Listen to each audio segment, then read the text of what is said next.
We have Yogarati wristbands up here. It's a reminder to breathe. Why I want you to breathe is because when you breathe, you can have access to so much more. Whenever you have a child does something and you get into this, oh, how many of you ever have one of these kids?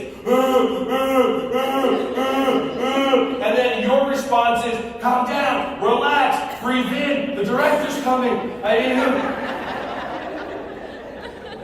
So that's not benefiting anybody. So try something called cold breathing, okay? When you do cold breathing, what you do is you take your tongue, you put it behind the back of your bottom teeth. Everybody try that.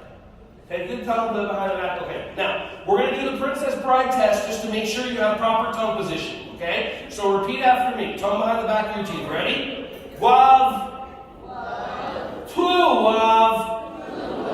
Is a magical experience. Sounds pretty good. Okay, let's do the ultimate one. Ready? Repeat after me. Princess Buttercup. Okay, if you haven't seen Princess Bride and you have no idea what I'm talking about, like go watch that while you're driving back. Just kidding. Like that. Okay? So now, cold breathing. You take your tongue, you put it behind the back of your bottom teeth. Keep it there. Now you breathe in with your mouth like you're sucking air through a straw. Try it for 2 to 3 seconds. Go. Breathe out any way you want. Breathe in. And breathe out. Okay. What did you feel? What's that? Anybody feel a cooling sensation?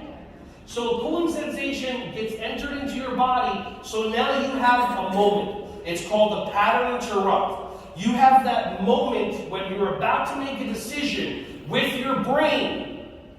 And now, after those 2 breaths, that fight, flight, freeze, fawn part shuts off. The other part of your brain, the loving part, turns on, and then you can make a decision.